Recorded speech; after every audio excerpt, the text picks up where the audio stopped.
ശരിക്ക് ഈ പുറത്ത് പോയി പഠിക്കുക എന്ന് പറയുന്നത് ആക്ച്വലി ഒരു നല്ല തീരുമാനമാണ്. അത് ഒരു പ്രോപ്പർ ഇൻവെസ്റ്റ്മെന്റ് ആണോ? നല്ല ഇൻവെസ്റ്റ്മെന്റ് ആണോ? അത് നല്ല ഇൻവെസ്റ്റ്മെന്റ് ആണ്. എപ്പോഴും എഡ്യൂക്കേഷനിൽ ഇൻവെസ്റ്റ് ചെയ്യുന്നത് എപ്പോഴും ഒരു നല്ലൊരു ഇൻവെസ്റ്റ്മെന്റ് ആണ്. പിന്നെ പുറത്തു പോയി പഠിക്കുന്നതിന് ഒരുപാട് ബെനിഫിറ്റ്സ് ഉണ്ട്.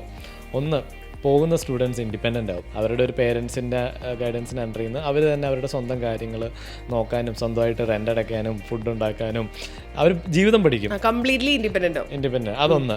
പിന്നെ അവർക്ക് കിട്ടുന്ന എക്സ്പോഷർ, ഒരു പുതിയ രാജ്യത്ത് പോകുന്നു, അവിടുത്തെ പുതിയ കൾച്ചർ, അത് വേറെ തിങ്. പിന്നെ one of the most important thing നമുക്ക് കിട്ടുന്ന എഡ്യൂക്കേഷൻ. നമ്മൾ പുറത്തോട്ട് പോകുമ്പോൾ എപ്പോഴും ഒരു ഹൈ ക്വാളിറ്റി എഡ്യൂക്കേഷന് വേണ്ടിയാണ് പോകുന്നത്. നമ്മളൊരിക്കലും ഇവിടെ കിട്ടുന്ന അതേ സെയിം ലെവൽ എഡ്യൂക്കേഷന് വേണ്ടിയല്ല പോകുന്നത്. നമ്മളെപ്പോഴും അതിനെക്കാട്ടും ബെറ്റർ ആയിട്ടുള്ള കോളേജസ്, യൂണിവേഴ്സിറ്റീസും തപ്പിയാണ് നമ്മൾ പോകുന്നത്. അപ്പോൾ അങ്ങനത്തെ കൺട്രീസിൽ പോകുമ്പോൾ തന്നെ, അങ്ങനത്തെ യൂണിവേഴ്സിറ്റീസ് പഠിക്കുമ്പോൾ തന്നെ കുറച്ചും കൂടെ ഹൈ പേയിങ് ജോബ്സിലേക്ക് നമുക്ക് എത്താൻ പറ്റും.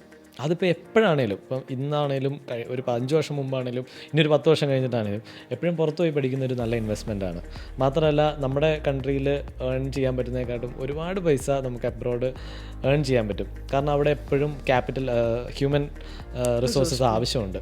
അപ്പോൾ നമുക്ക് നല്ല എമൗണ്ട് ഏൺ ചെയ്യാൻ പറ്റും. ഒരുപാട് സക്സസ് സ്റ്റോറീസ് ഉണ്ട്, നമുക്ക് തന്നെ അറിയാം. നമ്മുടെ തന്നെ ഫ്രണ്ട്സും പലവരും പുറത്ത് പോയി സക്സസ്ഫുൾ ആയിട്ട് വന്നിട്ടുണ്ട്. അപ്പോൾ എപ്പോഴും studying abroad is A good investment എൻ്റെ ഒപ്പീനിയനിൽ.